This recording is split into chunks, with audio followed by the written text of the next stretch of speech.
Hello and welcome to this workshop on how to avoid the four most common injuries in your yoga practice. I'll tell you what qualifies me to actually be giving this workshop is that I'm a physiotherapist. I have been trained in Australia since 2004. I finished my degree. So technically I've been studying for more than 20 years about the human body and how to keep it healthy and optimized. The other thing that qualifies me is I've also been studying yoga since 2006 and actually did my yoga teacher training 500 hours in 2010. And what I was noticing, I was having to treat a lot of yogis that were injuring themselves from their practice. So that inspired me to start teaching anatomy on yoga teacher trainings. And I've been doing that, interestingly enough, since 2011. And since then, I've taught, I would say, over 70 different teacher trainings. I ended up creating my own school, Samasta Yoga, in order to try to bring this information more clearly to the public.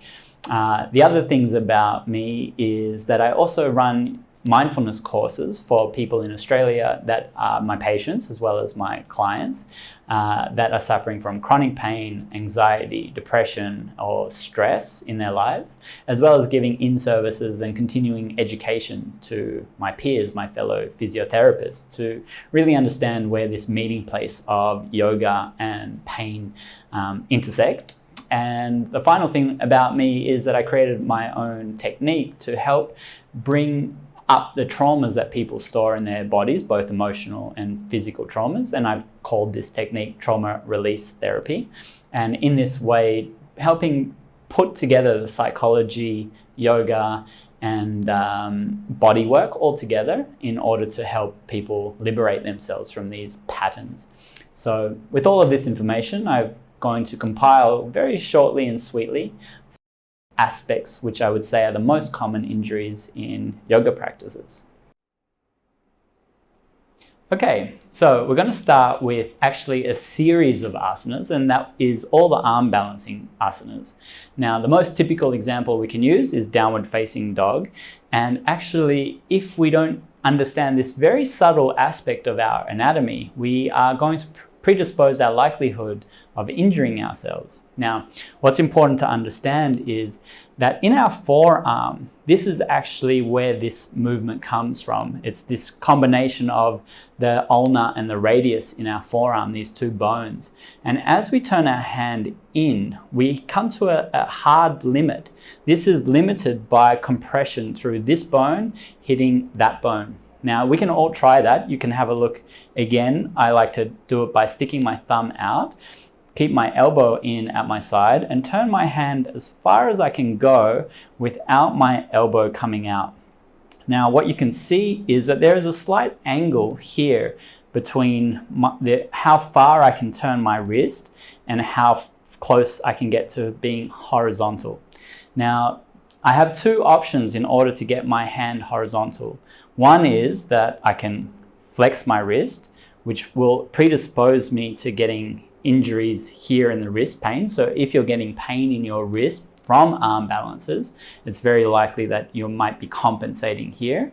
The second way we can try to get the hand flat is by internally rotating the shoulder in order to get the hand flat. Now, if I have my elbow bent, you'll see my elbow coming out. It doesn't mean the movement is coming from the elbow. It's actually coming from the shoulder.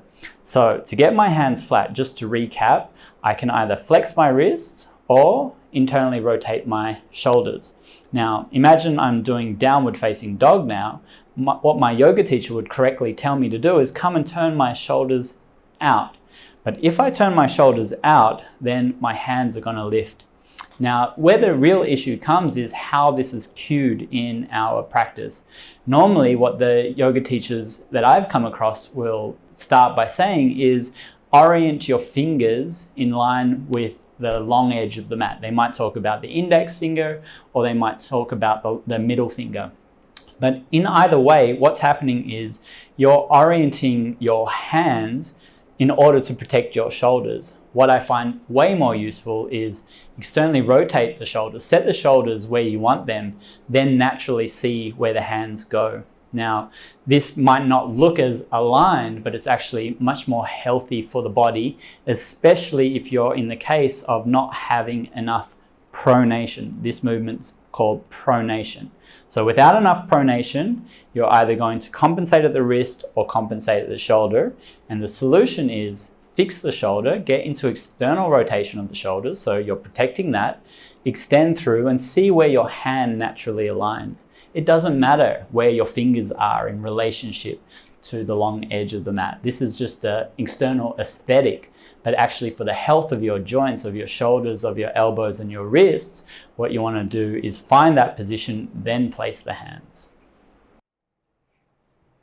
Okay, and now we come to what I would call the king of asanas, and that is headstand. Now, this is not a pose that's available for everybody, and that's not just a matter of strength or flexibility, but actually about the length of your bones. Now, I would say about 20% of my students that come through the trainings, headstand is not accessible. And let me show you why. It's simply a matter of your arm length compared to the height of your head and neck. So go and try this in front of the mirror. Put your arm straight up in the air, bend it at the elbow, and without lifting your shoulder, what we want to see is the height of your head compared to the height of your elbow. Now, why is this an issue? Yes, so hopefully you have already had a look at your proportions, but this will be an issue if you are shorter. Now, if the humerus is shorter than the height of the head, there's only two options really in which you can become stable while doing the headstand in a traditional way. One option will be elevating your shoulder blades, and then your teachers hopefully will come by and tell you, no, draw your shoulders away from your ears, because this will cause unnecessary stress and tension in this area. Or the other option will be that you shorten your neck by compressing through here. And I would say that this is one of the more common variations that people do to overcome this issue, and they end up with a lot of stress and pain. We need to remember that these vertebrae in the neck are very sensitive, and they're much smaller than the ones in our lower back. They're used to only holding the weight of our neck. Now, the best thing is that we can do is have the spine in neutral, and it can take quite a bit of weight, but if we're having to make compensations, then we're going to compromise the safety and health of our neck. So one of the options in fixing it would be by putting some blankets possibly underneath the forearms, thus increasing the length of your arm.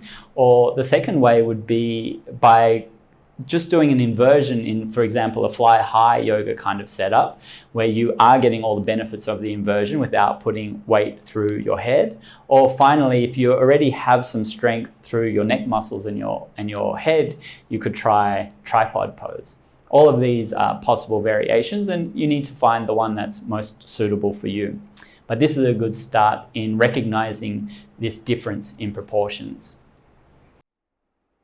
Okay, and now this next asana is actually a very dangerous asana, believe it or not, and that is Padmasana, otherwise known as the Lotus Pose.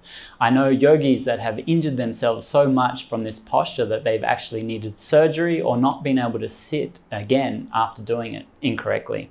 Now, this is Lotus Pose, and technically the ideal of this posture is that your ankles will be resting on your hip joints up here. Now, the big issue is that you don't know whether you can do this pose correctly or not until it's too late. Now, there's certain requirements in how much external rotation you need at the hips to be able to do this appropriately, to do it correctly. Some ways that we can cheat and compensate is by using the flexibility of our ankles, inversion, which actually puts a lot of stress on the connective tissue and ligaments around the ankle joint. So if you're doing this asana and then you come out and you feel like, oh, my ankles are uncomfortable, if you keep doing that for years, you're actually going to start to cause damage to the connective tissues around your ankles, creating instability there. So this is a no-no. The second place, which is where it becomes dangerous, is if you don't have enough external rotation at the hip joint itself, then when you go to get the second leg up, it's at this point here that you're going to tear the meniscus inside of the knee. You'll just feel a sharp pain and it might feel locked even after you've done so. So basically this moment of going from here to here by putting the ankles on top of the hips is where the most damage is going to be done, and we definitely want to avoid that. So this comes to what I would call my golden rule, which is never feel pain in the joints. If we feel pain in the knees, in the hips, in the ankles while we're doing an asana, that means we're causing unnecessary stress to our joints. And this is something that we definitely want to take care to keep the longevity of our body. So we need to factor health before we factor flexibility. Often we compensate by a lack of flexibility, in this case, a lack of flexibility in the hips, by putting unnecessary stress on the joints such as our knees and our ankles. So now I'm going to show you how much external rotation you actually need in order to do this pose successfully. So an easy way to check whether you have enough external rotation in your hips is by simply sitting in a chair in front of a mirror so that you can see what's happening from the front. And what you do is cross one leg. You're trying to keep your knee down and in line with your hip. And then we can start to lift the foot up. Now, for me, I'm probably just shy of 90 degrees. 90 degrees would be about there. Maybe with some stretching and some warm-ups, I might be able to get to 90. But what you actually need is about 115 degrees. So that would mean that my foot should be somewhere around here for me to have enough external rotation. And that's necessary on both legs. The thing is that you'll find that you often sit more preferentially with one leg closer and the other one crossed over. We are creatures of habits, so it's very useful to check both legs. And for me, I have a bit more external rotation in my left leg than in my right leg. I'm easily at 90 degrees here. So check that on both sides and have a look at where you are. If you're having 115 degrees, it means that you can safely get into the lotus pose. But if not, there's many other postures that you can be doing to open your hips. Lotus pose is a pose you do when your hips are already open. It's not a hip opener. If you want to work on this, you could do poses like rock the baby, pigeon pose, or just a simple glute stretch, or even sitting in this position and leaning forward. At some point you'll feel a stretch in the hip. Once again, I remind you, you shouldn't feel pain in the joints while doing these poses. So happy practicing, and maybe think about why are you trying to practice Padmasana. Okay, last but not least, we're going to start to talk about the side flexion asanas, and I would say our archetype example would be Trikonasana. Now, with these side flexion asanas, the biggest thing that we tend to cause injury to is a joint called the sacroiliac joint. You might feel quite specific pain in the lower back, or even sometimes here at the front of the hip. And we can see here where the sacroiliac joint is. It's basically where the spine meets the pelvis. And this is a very important joint because it's held together by ligaments. And if we stretch those ligaments, then we'll find that we have acute pain. So how do we protect this joint? Well, there's a couple of ways. One is by activating the glutes, for example, that stabilizes the pelvis when we go into side flexion. And I'm going to show you a cue that we can use to cause that. And the second way is by having a poor breathing pattern. And that's what we're going to really explore. So how should we be breathing when we are doing asanas? There's many ideas that the belly breath or the full yogic breath is how we should breathe. And actually this is incorrect. The belly breath is very useful for when we're meditating, when we're relaxing, or maybe when we're doing shavasana. And we can use the full yogic breath when we're doing pranayama. We're trying to bring in as much breath, as much prana into the body. This is very useful in those situations. But in our asana practice, what we should be using is the thoracic or lateral breath. Now, when we breathe in, we should see that the rib cage moves out and the belly doesn't move out. We're not squeezing and we're not drawing in the pelvic region or in the belly region. We're simply breathing laterally. As a result, our belly doesn't move. This is still diaphragmatic breathing, and this activates our muscular systems that protect our spine. And so this is the breath that we want to be using in Trikonasana. Now I'm going to show you how to cue that in order to protect yourself, or if you're a teacher, in order to protect your students' backs. Okay, so thank you, Sasha, for joining us so that we can demonstrate this beautiful Trikonasana. We're going to start by showing an incorrect demonstration, and I want you to practice this at home, but really pay attention to your body. You don't want to feel any discomfort, especially in the back. Now, the first demonstration we're going to do is just separate your legs. You can turn your further foot out, and you're just going to come down without placing your hand on your leg. So you're going to feel the stability provided by your spine.